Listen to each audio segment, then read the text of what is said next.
제3절 현장수사활동 통신비밀보호법에 대해서 보겠습니다. 통신제한조치, 통신사실확인자료, 통신자료 이렇게 세 가지가 있는데 이 세 가지 개념을 잘 구분해야 됩니다.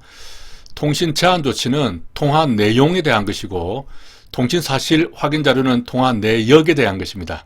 이 글자가 하나가 틀린 것이죠. 이렇게 헷갈리지 않도록 해야 되고, 통신자료는 이용자에 대한 개인정보입니다.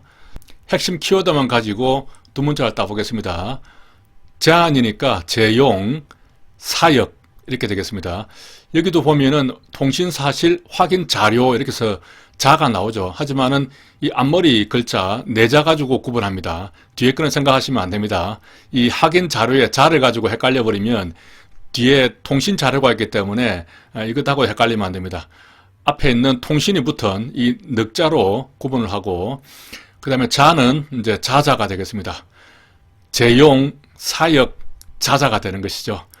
제용이란 사람이 잠자는 것이 사역입니다. 지금 여기 사모님이 뭐라고 하죠? 상당히 부담스러워하고 있습니다. 제용, 사역, 자자 이렇게 암기를 할 수 있고, 그리고 통신제한조치와 통신사실확인자료, 이것은 통신비밀보호법에 근거를 합니다. 그런데 통신자료는 전기통신사업법입니다. 이렇게 근거 법률이 다르죠. 이것도 구분을 해야 되고요.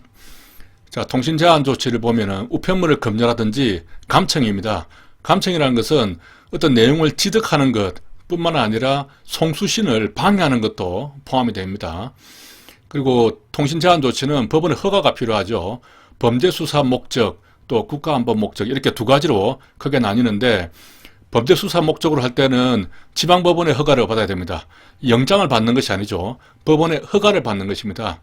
국가안보 목적으로 하는 것은 조금 더 레벨이 높으니까 이제 고등법원 수석판사의 허가를 받습니다.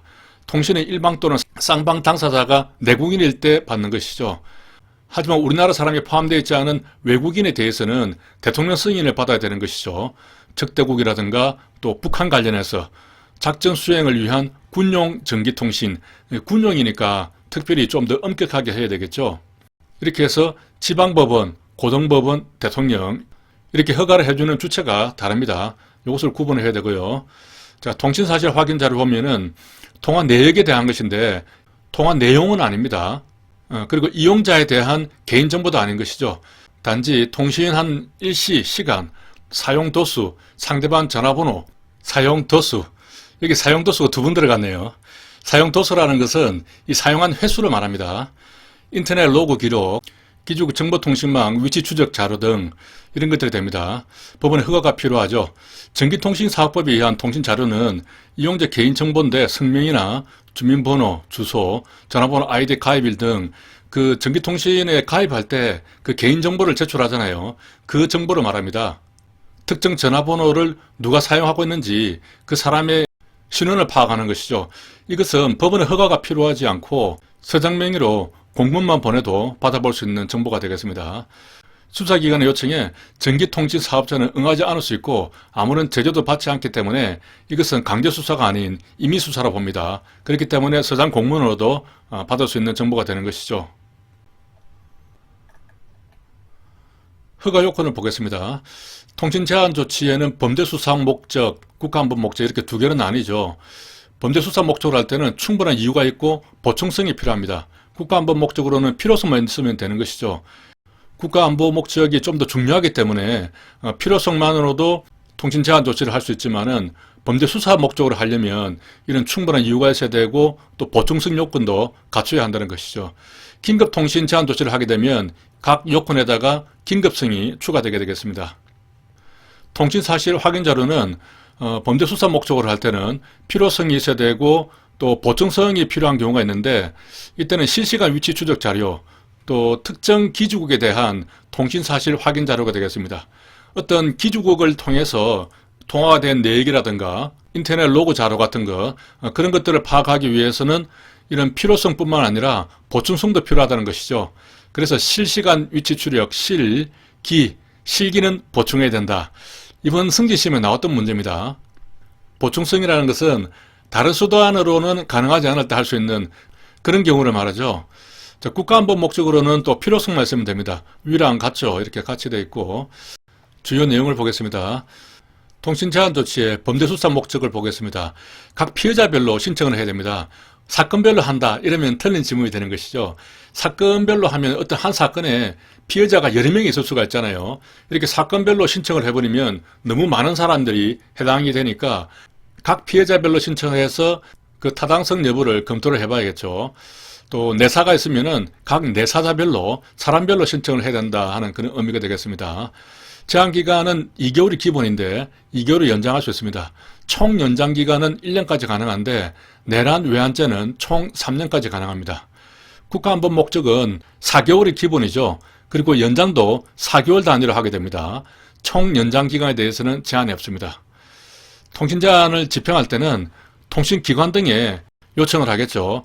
이럴 때는 통신 제한 조치, 허가서, 또 긴급 감청서 이런 표지 사본을 반드시 교부를 해야 됩니다. 이러한 사본을 교부하지 않고 위탁이나 협조 요청을 했다. 그러한 행위만으로도 10년 이하 징역에 처해지는 아주 중요한 내용이 되겠습니다. 이러한 표지 사본을 제출하지 않고 요청했을 때 상대방이 협조하지 않았다고 해서 미수범으로 처벌되는 것도 아닙니다. 미수범 규정도 없습니다. 그러한 사본을 제시하지 않고 요청했다는 것, 그 자체만으로도 이런 중형에 처해질 수 있기 때문에 상당히 엄격하게 관리자고 있다 이렇게 볼 수 있는 것이죠. 이러한 관련 기록은 3년 동안 비치를 하도록 되어 있습니다. 이렇게 3년 비치한다 이렇게 보니까 비슷한 게 하나 더 있었죠. 경지법에서 살수 분무 기록은 3년간 보관했었죠. 살수차나 분사기 체류탄, 무기의 사용대장은 그 책임자가 3년 동안 보관했습니다. 그것하고 비슷하죠. 3년간 보관을 해야 되고요. 자, 이 관계인에게 통지하는 부분이 있는데 경찰은 검사가 기소를 했거나 혹은 불기소인데 요게 이번에 개정이 되면서 조금 바뀐 게 있어서 아래에 제가 좀 추가를 했습니다. 불기소는 기소 중지나 참고인 중지한 경우를 제외하고 또 경찰이 이제 불송치를 할 수 있습니다. 불송치한 경우, 수사 중지한 경우는 제외하고 이렇게 불기소하거나 불송치한 경우 또 내사를 했는데 입건하지 아니한 경우 이런 경우는 30일 이내에 그 대상자에게 서면으로 통지를 해야 됩니다. 압수수색 검증을 한 경우에도 또 마찬가지로 통지를 해야 되고요. 이 통지를 위반하게 되면은 3년 이하 징역입니다. 이것도 중하죠. 사용 제한을 보면 이렇게 수집한 자료는 범죄 예방, 수사나 소추, 손해배상 소송, 징계 절차 이런 경우에 쓸 수가 있습니다. 뭐 두 문장만 따면 예수 손증이 되겠죠. 예수님께서 손에 못이 박혔습니다. 예수 손증이 되겠습니다. 긴급 통신 제한이라는 거 있죠. 이것은 너무 급해서 법원의 허가를 받지 못하는 경우인데 미리 검사의 지휘를 받아야 됩니다. 그리고 지체 없이 승인을 받아야 되는 것이죠. 일단 착수를 하고 난 다음에 36시간 내에 법원의 허가를 받지 못하면 즉시 중지를 해야 됩니다. 여기서 36시간이 나오죠. 조금 특이하게 규정됐습니다. 경찰에게서 36시간이 나오는 경우는 이 경우가 유일합니다. 보통 시간은 12시간, 24시간, 48시간, 72시간 뭐 그런 식으로 되어 있는데 36시간이 나오는 것은 긴급통신 제한에서 유일하게 나온다. 그렇게 기억을 하시고 일단 이렇게 긴급통신 제한 조치를 했는데 감청이라든가 그런 것들이 단시간 내에 종료가 되어버린 겁니다. 그래서 사후에 법원의 허가를 이제 받을 필요가 없게 되어버린 경우 그런 경우라면은 종료를 하고 7일 내에 검사장이 법원장에게 그 긴급통신을 했다는 긴급통신 제한 조치 통보서를 송부를 하면 됩니다. 국가안보 목적이라면은 고등검사장이 또 고등법원장에게 그렇게 송부를 하겠죠. 서로 대응되는 기관이니까요. 여기서는 통신 제한 조치가 끝나고 7일 내에 송부를 해야 되니까 땡 하고 7일 내에 보고하는 것입니다. 땡7이가 되는 것이죠. 시험 질문에서 이 말은 반드시 나오거든요. 종료 후 며칠 이런 말이 나오니까 종료라는 말이 나오면 땡7이 그렇게 생각하면 7일을 연상할 수가 있습니다. 특정 강력 범죄에 피해자 신상 정보 공개하는 부분이 있는데 자, 이런 경우에는 공개를 할 수가 있습니다. 범행수단이 잔인하고 중대한 피해가 발생한 특정 강력 범죄 사건일 것, 그리고 그 죄를 범했다고 믿을 만한 충분한 증거가 있어야 된다. 상당한 증거라면 틀리게 되는 것이죠. 그리고 청소년보호법상 청소년에 해당하지 않을 것, 다시 말하면 성인이라는 뜻이죠. 그리고 오로지 공공의 이익을 위한 것일 것, 이렇게 키워드만 따면 잔충 성공이 되겠습니다. 이 그림에 보면은 이 벼룩 같은 게 있죠. 잔충입니다. 잔충도 이렇게 뛰는 재주가 있죠. 이런 재주를 부리는 잔충도 성공을 하면은 이렇게 카메라 세례를 받으면서 공개가 됩니다. 잔충도 성공하면 공개한다. 이렇게 기억을 할 수 있고요. 이것하고 비슷한 규정이 그 성폭력 특별법에 보면은 성폭력 피해자도 충분한 증거가 있고 성인이고 공공의 이익을 위해서 피해자 얼굴을 공개를 할 수가 있습니다. 이럴 경우는 이제 위에서는 잔인하고 중대한 피해 이렇게 돼 있었죠. 그거 대신에 이제 성폭력 범죄라는 것이죠. 그래서 성충 성공이 되겠습니다. 잔충 성공, 성충 성공 이렇게 함께 암기를 하면 되겠죠. 이런 경우는 요즘 TV에 자주 나오죠. N번방 사건에서도 얼굴이 공개가 됐습니다. 자, 현장 관찰을 보면 현장 관찰은 먼 곳에서 가까운 곳으로 갑니다. 멀리부터 그 현장 쪽으로 가까이 가면서 계속 이렇게 촬영을 해 나가면 되겠죠. 현장 위치를 파악하고 부근 상황을 관찰하고 현장 외부에서 내부 안으로 들어갑니다. 그 안에서는 공간 특정을 위해서 고정된 물건 2개를 선정을 해서 그 기준을 측정하면 되겠죠. 그러면 삼각점이 이루어지니까 그 특정 물건의 위치를 정확하게 측정을 할 수가 있습니다. 실측이 원칙이고 부득이할 때는 목측, 눈으로 봤다 이런 것을 명백히 해야 되고 즉각적인 요소, 범인이 두고 간 것, 유류품이죠. 이런 것들과 소극적인 요소, 욕실에는 뭐 출입한 흔적이 없다. 이런 소극적인 요소도 함께 기록을 해야 됩니다. 명칭이나 용도를 알 수 없는 물건은 그 자리에서 바로 물어봐야 됩니다. 탐문 수사를 보겠습니다. 자, 질문하는 방법을 보면 전체법, 일문일답법 이런 이제 질문하는 방법이 있죠. 전체법은 뭐 이상한 거 없었나요? 이렇게 막연하게 질문하는 겁니다. 이렇게 물으면 암시나 유도는 되지 않고 또 자연스러운 답변을 얻을 수는 있지만은 중구난방으로 답변하기 때문에 나중에 정리가 곤란합니다. 일문일답법은 질문자가 알고 싶은 거 하나하나를 구체적으로 묻는 것이죠. 이렇게 하면 묻는 것 외에는 다른 정보를 얻기가 좀 곤란하다는 단점이 있고 자유응답법은 언제 그랬나요? 어디서 그랬나요? 이렇게 의문사를 수반하는 질문이 되겠습니다. 진실성이 높고 암시나 유도의 염려도 낮습니다. 그래서 이 자유응답법 가지고 다른 것을 섞어서 문제가 잘 나오죠. 이 자유응답법을 분명하게 잘 기억을 해야 됩니다. 자유란 말이 나오니까 자유를 외치다, 자유를 응답하다가 의문사 당할 수 있습니다. 예전에 우리나라도 좀 그랬죠. 지금 미얀마에서 좀 이런 현상이 벌어지는 것 같은데 자유를 외치다, 의문사 이렇게 하면 의문사가 나오는 경우는 자유응답법이다. 이렇게 연상해서 암기를 할 수 있겠습니다. 자, 선택응답법은 뭐 둘 중에 선택하라는 거고 부정문은 아니겠지요? 뭐 맞겠지요? 이렇게 묻는 것인데 모두 암시나 유도의 우려가 있습니다. 범인식별 절차는 라인업이라고 있죠. 목격자 진술의 신빙성이 높은 경우는 범인의 인상착의든 목격자 진술을 사전에 상세히 기록을 하고 용의자를 포함해서 인상착의가 비슷한 여러 사람을 동시에 목격자와 대면시켜서 그 중에서 범인을 골라봐라 이렇게 합니다. 흔히 우리 이런 장면은 영화에서 많이 봤죠. 인상 차이가 비슷한 사람을 넣어야 되고 그리고 시간을 두고 넣는 게 아니라 동시에 한꺼번에 넣어서 고르도록 해야 됩니다. 자, 목격자와 용의자가 사전에 접촉하지 못하도록 하고 그 대질 과정과 결과를 문자와 사진 등으로 서면화하고 또 사진이나 동영상 제시, 가두식별 등에서도 동일하게 적용됩니다. 그리고 판례에 나왔던 건데 사진 제시에 의한 범위식별 절차에서 절차상 하자가 있음에도 불구하고 높인 정도의 신빙성이 인정이 된다면 그 지목된 자를 범인으로 인정할 수 있다. 이런 판례가 있고요. 1대1 대면하는 경우도 있습니다. 범행 직후에 목격자의 기억이 쌩쌩한 상황에서 현장 부근에서 범위식별 절차를 실시하는 경우에 용의자하고 목격자의 1대1 대면도 허용된다 하는 것이 판례 입장이 되겠습니다. 수법 수사를 보겠습니다. 이것은 범죄수법 공제자료 관리 규칙에 있겠습니다. 수법 원지가 있고 피해 통보표가 있죠. 요 두 가지가 조금 헷갈립니다. 자, 수법 원지라는 것은 수법 범죄 피해자를 검거할 거나 인도받아서 조사를 해서 구속할 때 전산에 입력하는 것이죠. 불구속했다고 하더라도 재범이 오래되면은 전산에 입력할 수 있습니다. 그러면 수법 범죄라는 것이 어떤 것이냐? 강절도, 강간, 사기, 위조, 약취, 방화, 공갈, 작물 등 이런 범죄들인데 수법 범죄라는 것은 기본적으로 어떤 범죄를 할 때 자신만의 고유한 어떤 수법이 노출되는 것이죠. 그리고 그 수법이 기본적으로 좀 반복이 될 가능성이 많습니다. 그렇기 때문에 이런 범죄들은 수법 범죄로 분류를 하고 특별히 구속이 되었거나 혹은 불구속 피해자도 재범될 가능성이 많다. 그러면은 전산에 입력할 수 있습니다. 반드시 입력해야 한다. 그런 내용은 아니죠. 이 말이 조금 특이하게 우리 규칙에 규정이 되어 있습니다. 재범이 우려된다고 인정을 했으면 반드시 전산에 입력을 해야죠. 그럼에도 불구하고 입력할 수 있다. 이렇게 되어 있습니다. 아, 쟤는 재범할 것 같은데? 라고 내가 인정을 했는데도, 아이, 그냥 귀찮으니 가지 말자. 이래도 아무 상관이 없다는 것이죠. 이 규칙의 규정상 보면은. 자, 피해자의 여죄가 각각 상이한 수법일 때, 그 수법마다 수법 원지를 입력을 해야 되고, 해당 범인을 수사, 조사하는 공무원이 직접 입력을 해야 됩니다.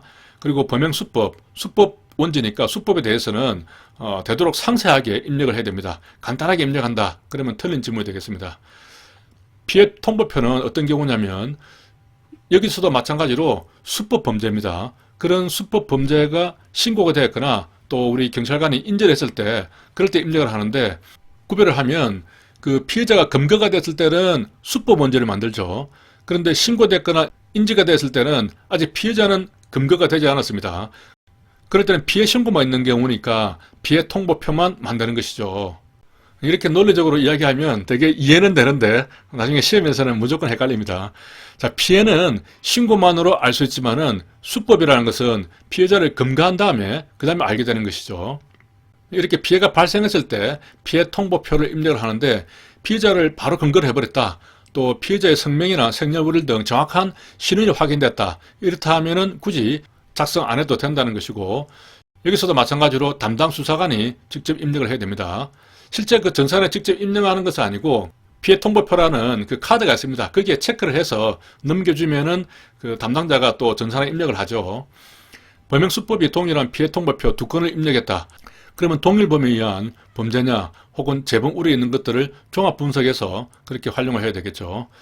여기서 이제 조금 헷갈리기 쉬운 게 동일한 수법 범죄의 발생 여부, 검거된 피해자의 여죄와 중요 작물에 대한 수배, 통보 이런 것들을 위한 수사 자료로는 수법 원지가 아니라 피해 통보표가 활용이 되는 겁니다.